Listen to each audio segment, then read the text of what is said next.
Hello dear Hi-Fi fans, in this video I show you how I repaired an old switching relay on my amplifier. But before that, let us talk about the basics of a switching relay. A switching relay is an electromagnetic switch that can turn a circuit on or off. The relay consists of a coil wrapped around an iron core, a movable armature and some electrical contacts. When current flows through the coil, a magnetic field is created that attracts the armature and connects or disconnects the contacts. This way, for example, a strong current can be controlled with a weak signal. The relay is a very useful component that is used in many devices, but it also has a disadvantage. It wears out over time. The contacts can wear out, bend or get dirty. This can lead to malfunctions or failures. That's why sometimes you have to replace or repair the relay. How I did that, you can see in the following video. Have fun watching. A switching relay in the audio amplifier has the task of protecting the speakers from damage caused by switching on or off, direct current or short circuits. The relay only switches on the speakers when the amplifier is working stably and there are no dangerous signals at the outputs. The relay also switches off the speakers immediately if it detects a disturbance. The relay is therefore a kind of fuse for the speakers. The problem is that the relay itself is also susceptible to wear and tear and defects. If the relay no longer switches properly, this can lead to dropouts, noise or distortion in the sound. Therefore, it is important to check the relay regularly and repair or replace it if necessary. But in this case of my old, but for me perfectly sounding Philips FA860, there are two separate switching relays. Let us find out where they are located and how we are going to replace them properly. First, we need to unbolt the top cover of the amp to check the location and to enjoy the overall build-up quality of the old vintage amplifiers of this past audio era. I am pointing with my fingers, so you can clearly see the location between the transistors and elcos. It looks like as if we need to flip the side. Usually there is a service cover at the bottom for easy replacing different electronic parts of the amplifier. Wow, there are lots of soldering dots. How are we going to find the one to desolder?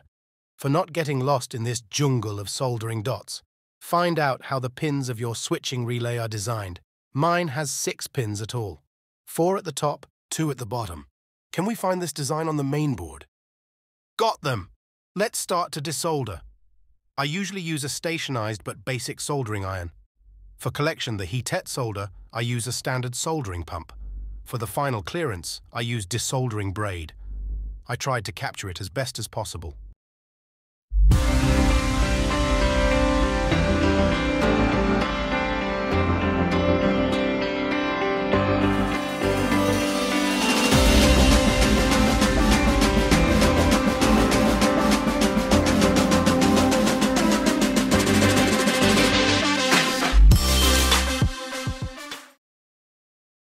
Now after we got the broken relay, let's compare to the new one.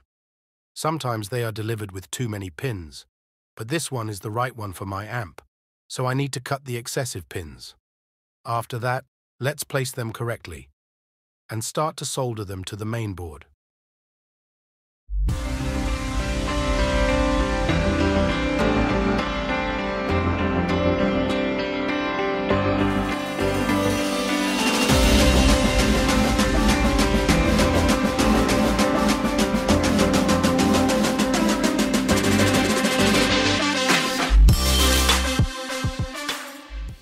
Well done!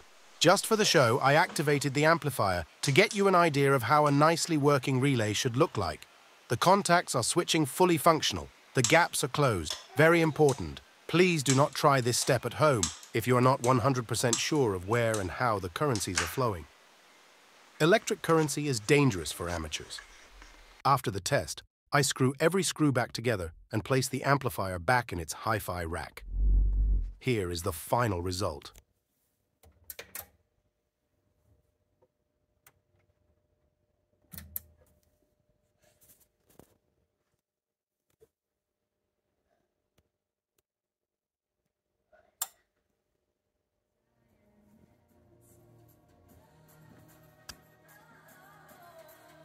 For more video content like that, please make sure to give this video a thumbs up and consider subscribing. Thank you for watching.